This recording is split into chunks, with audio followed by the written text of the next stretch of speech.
Hello guys, welcome back to my channel. ಇವತ್ತೊಂದು simple ಆಗಿ tasty ಆದಂತ ಗುಳ್ಳದು ಚಟ್ನಿ ಮಾಡುವ. ಮೊದಲಿಗೆ ನಾನಿಲ್ಲಿ ಒಂದು ಗುಳ್ಳವನ್ನು ತಗೊಂಡಿದ್ದೇನೆ. ಅದನ್ನು ಹೀಗೆ 4 ಸೀಲ್ ಮಾಡಬೇಕು. ಇದು ಗಂಜಿ ಜೊತೆ ಬೆಸ್ಟ್ ಕಾಂಬಿನೇಷನ್ ಅಂತಾನೆ ಹೇಳ್ಬೋದು. ಇದಕ್ಕೆ ಟೊಮ್ಯಾಟೊ, ಆನಿಯನ್ ಮತ್ತೆ ಶುಂಠಿ ಎಲ್ಲ ಹಾಕ್ತಾರೆ. ಇದಕ್ಕೆ ನಾನು ಯಾವುದು ಹಾಕಿಲ್ಲ. ತುಂಬಾ ಸಿಂಪಲ್ ಆಗಿ ಮಾಡ್ತಾ ಇದ್ದೇನೆ. ಹಾಗೆ ತುಂಬಾ ಟೇಸ್ಟಿ ಆಗಿರ್ತದೆ ಕೂಡ, ಏನು ಹಾಕ್ದಿದ್ರು ತುಂಬಾ ಟೇಸ್ಟಿ ಆಗಿರ್ತದೆ. ನೋಡಿ, ಒಮ್ಮೆ ಟ್ರೈ ಮಾಡಿ ನೋಡಿ. ಸೀಲ್ ಆದ ನಂತರ ಕಾಯಿ ಮೆಣಸನ್ನು ಹೀಗೆ, ಇದು ಸ್ವಲ್ಪ ಖಾರ ಇದ್ರೇನೆ ರುಚಿ ಬರ್ತದೆ ನಿಮ್ಗೆ. ಇಲ್ಲಿ ಸ್ವಲ್ಪ ಖಾರ ತಗೊಳ್ಳಿ, ನಾನಿಲ್ಲಿ 3 ತಗೊಂಡಿದ್ದೇನೆ.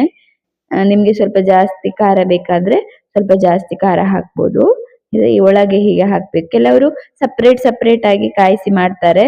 ಇದು ಹೀಗೆ ಒಳಗೆ ಹಾಕಿ ನೀವು ಮಾಡಿದ್ರು ತುಂಬಾ ಟೇಸ್ಟಿ ಆಗಿರ್ತದೆ.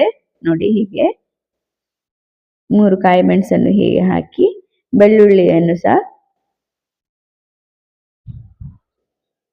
ಹಾಕ್ಬೋದು. ಬೆಳ್ಳುಳ್ಳಿ ಹಾಕಿ ಕಾಯಿಸಿ ಮಾಡುವಂಥದ್ದು. ನೋಡಿ, ಹೀಗೆ ನಂತರ ಬೆಳ್ಳುಳ್ಳಿಯನ್ನು ಸಹ ಹೀಗೆ ಹಾಕಿ. ನಾನಿಲ್ಲಿ 3 ಬೆಳ್ಳುಳ್ಳಿಯನ್ನು ತಗೊಂಡಿದ್ದೇನೆ, ಒಂದು ಗುಳ್ಳ ಅಲ್ವಾ, ಹಾಗಾಗಿ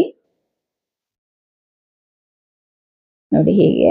ನಂತರ ಗ್ಯಾಸ್ ಮೇಲೆ ಕಾಯಿಸ್ತಾ ಇದ್ದೇನೆ. ನಿಮ್ಗೆ ಗೆಂಡ ಮೇನೆ ಇದ್ರೆ ಗೆಂಡದಲ್ಲಿ ಕಾಯಿಸಿ, ತುಂಬಾ ರುಚಿ ಇರ್ತದೆ. ನನ್ಗೆ ಗೆಂಡ ಸಿಗ್ಲಿಲ್ಲ, ಹಾಗಾಗಿ ಗ್ಯಾಸ್ ಮೇಲೆ ಕಾಯಿಸ್ತಾ ಇದ್ದೇನೆ. ನೋಡಿ, ನೋಡ್ತಾ ಇರ್ಬೇಕು, ಸುತ್ತ ಕಾಯಿಸ್ಬೇಕು, ಗೊತ್ತಾಗ್ತದೆ. ಫುಲ್ ಕಪ್ಪಾಗ್ತದೆ ನಿಮ್ಗೆ ಸಿಪ್ಪೆ ಎಲ್ಲ. ನೋಡಿ, ಇಷ್ಟ ಆದ್ರೆ ಸಾಕು.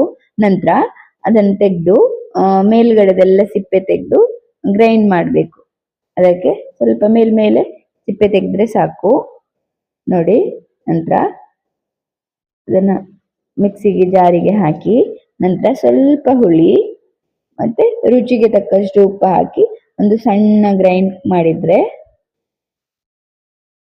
ನೋಡಿ ಸಣ್ಣ ಗ್ರೈಂಡ್ ಮಾಡಿದ್ರೆ ಸಾಕು. ನಂತರ ಇದಕ್ಕೆ ಒಂದು ಒಗ್ಗರಣೆ ರೆಡಿ ಮಾಡುವ. ಮೊದಲಿಗೆ ಒಂದು ಕಡಾಯಿಗೆ 2 ಸ್ಪೂನ್ ಅಷ್ಟು ತೆಂಗಿನ ಎಣ್ಣೆ ಹಾಕಿ, ಒಂದು ಅರ್ಧ ಸ್ಪೂನ್ ಅಷ್ಟು ಸಾಸಿವೆ ಹಾಕಿ, ಸಾಸಿವೆ ಪಟಪಟ ಆದ್ಮೇಲೆ ಬೆಳ್ಳುಳ್ಳಿ ಹಾಕಿ, ಒಂದು 3-4 ಬೆಳ್ಳುಳ್ಳಿ ಹಾಕಿ, ಮತ್ತೆ ಕರಿಬೇವಿನ ಸೊಪ್ಪು ಹಾಕಿ ನಾವು ಗ್ರೈಂಡ್ ಮಾಡಿ ಇಟ್ಟಂತ ಮಿಶ್ರಣವನ್ನು ಹಾಕಬೇಕು. ಅರ್ಧ ಆಲ್ರೆಡಿ ಬೆಂದಿದೆ ನಿಮ್ಗೆ. ಈಗ ಇನ್ನೊಂದು ಅರ್ಧ 1-2 ನಿಮಿಷ ಬೆಂದ್ರೆ ಸಾಕು, ಜಾಸ್ತಿ ಬೇಯಬೇಕಾಗಿಲ್ಲ. ನಾವು ಮಾಡುವಂತ ರೆಸಿಪಿ ನಿಮ್ಗೆ ಇಷ್ಟ ಆಗ್ತಾ ಇದೆ ಅಂತ ಭಾವಿಸ್ತೇನೆ.